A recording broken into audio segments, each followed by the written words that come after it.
Hello everyone, आज हम आ चुके हैं एनिमल किंगडम के लेक्चर नंबर 4 में। और कल तक हमने पढ़ लिया था, जनरल कैरेक्टरिस्टिक्स पढ़ लिए हमने अभी तक, और फर्स्ट फाइलम पोरीफेरा पढ़ लिया है जो सबसे बेसिक फाइलम है हमारा। तो आज हम मूव कर रहे हैं हमारे सेकंड फाइलम पे, जो कि है फाइलम सिलेंट्रेटा, जिसका जो कॉमन नेम है वो है निडारिया। निडारिया इसका नाम इसलिए पड़ा क्योंकि इसके अंदर कुछ स्पेशलाइज्ड सेल पाए जाते हैं जिनका नाम होता है नीडोब्लास्ट।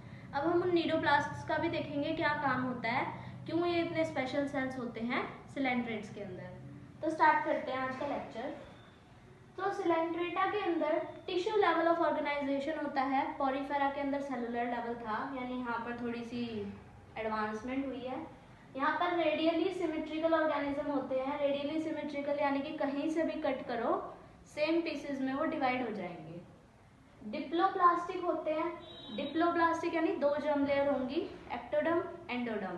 पोरीफेरा में भी यही थी। और मीजोडर्म की जगह मीजोग्लिया प्रेजेंट होगा, जो कि एक फ्लूइड लाइक स्ट्रक्चर होता है। Blind sac body plan. Blind sac body plan का क्या मतलब है? ब्लाइंड सैक बॉडी प्लान का मतलब होता है यहाँ पर सिर्फ और सिर्फ एक ही ओपनिंग होगी, माउथ और एनस दोनों के लिए। पहले कौन सा बॉडी प्लान था? Cell aggregate body plan. दोनों को आप याद करते चलो। देखो मैं आपको साथ साथ बता रही हूँ पिछले में क्या था और अब क्या है। इसमें क्या है, ये एक्वेटिक होते हैं, मैराइन और फ्रेश वाटर दोनों ही हो सकते हैं ये। बट पिछले वाला क्या था, वो मोस्टली मैराइन थे। बस एक ही हमने फ्रेश वाटर डिस्कस किया था, दैट इज स्पॉन्जिला। उसे हम फ्रेश वाटर स्पॉन्ज भी बोलते हैं। ससाइल और फ्री लिविंग, ये यानी कि है ना नॉन मोटाइल, यानी कि मूव ना भी करें और कर भी जाएं, दोनों हो सकते हैं। बट वो जो थे पोरीफेरा वो सबस्ट्रेटम से ही अटैच रहते हैं, यानी कभी मूवमेंट शो नहीं करते वो। कैल्शियम कार्बोनेट स्केलेटन, यहाँ पर कैल्शियम कार्बोनेट का स्केलेटन है, वहाँ पर क्या था? स्पॉन्जिन फाइबर का था, या फिर सिलिका का था स्केलेटन, या फिर कैलकेरियस स्केलेटन प्रेजेंट था। और इन्हें हम फिर ब्रेन कोरल्स भी कहते हैं क्योंकि यहाँ पर कैल्शियम कार्बोनेट का स्केलेटन प्रेजेंट है। अब आते हैं इसके कैरेक्टरिस्टिक फीचर। वहाँ पर कैरेक्टरिस्टिक फीचर थे वाटर कैनाल सिस्टम और कोएनोसाइट्स। यहाँ पर कैरेक्टरिस्टिक फीचर है नीडोब्लास्ट। नीडोब्लास्ट ये ऐसा दिखता है नीडोब्लास्ट। और नीडोब्लास्ट सेल्स जो हैं टेंटिकल्स पे, यानी कि ये जो इसके ऊपर मतलब इस टाइप का स्ट्रक्चर होता है, इसमें ऐसे हेयर लाइक स्ट्रक्चर प्रेजेंट होते हैं, इन्हें टेंटिकल्स बोलते हैं। तो इसकी बॉडी पे और टेंटिकल्स पे ये वाले सेल नीडोब्लास्ट प्रेजेंट होते हैं। तो इसका फंक्शन होता है एनकरेज, यानी स्पेस प्रोवाइड करना, स्पेस को यानी कि ज़्यादा करना। और कैप्चरिंग ऑफ प्रे, यानी कि अगर कोई खाना कैप्चर करना। और डिफेंस, यानी कि डिफेंस करना। ये किस टाइप से डिफेंस करता है? जब तक इसके पास कोई स्टिमुलस नहीं है, जब तक तो ये शांत है।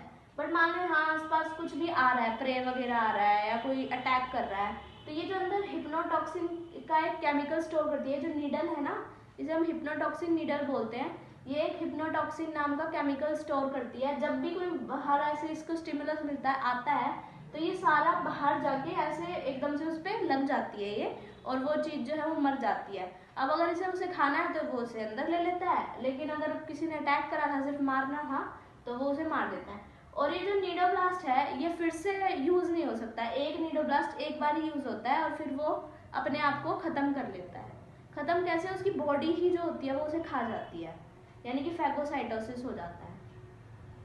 Next is metagenesis. मेटाजेनेसिस क्या होता है? इसके अंदर दो बॉडी फॉर्म होते हैं, यानी कि अल्टरनेशन ऑफ जेनरेशन चलता है। जैसे कि एक टाइम पे सेक्सुअल रिप्रोडक्शन और एसेक्सुअल रिप्रोडक्शन दोनों चलते हैं। जैसे कि देखो दो बॉडी फॉर्म है, एक है पॉलिप और एक है मेड्यूसा, यानी कि एक बॉडी है पूरी। एग्जाम्पल इसका है ओबेलिया। ओबेलिया इसका एग्जाम्पल होता है, यहाँ लिखा है मैंने। ओबेलिया में क्या होता है? एक होता है मतलब ओबेलिया पूरा एक स्ट्रक्चर है, लेकिन उसके अंदर दो इंडिविजुअल्स प्रेजेंट है, एक का नाम है पॉलिप और एक है मेड्यूसा। पॉलिप जो है वो सिसाइल है और सिलेंड्रिकल शेप का है, ऐसा दिखता है। सिसाइल यानी कि वो मूव नहीं कर सकता और ऐसी सिलेंड्रिकल शेप है। मेड्यूसा जो है वो फ्री स्विमिंग है, यानी वो मूव कर सकता है और अम्ब्रेला शेप है। देखो ये उसकी शेप होती है।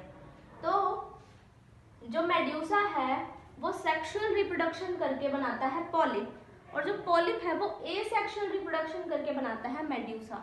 ये इंपॉर्टेंट है, ये वाली जनरेशन इसमें चलती है। देखो ऐसे होता है पॉलिप और यहाँ पर आ गया मेड्यूसा। ये पॉलिप जो है वो एसेक्सुअल रिप्रोडक्शन करता है और ये जो मेड्यूसा है वो सेक्सुअल रिप्रोडक्शन करता है।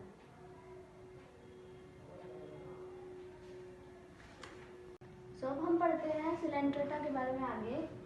अब इसका जो डाइजेशन है वो एक्स्ट्रा सेलुलर भी हो सकता है और इंट्रा सेलुलर डाइजेशन भी हो सकता है।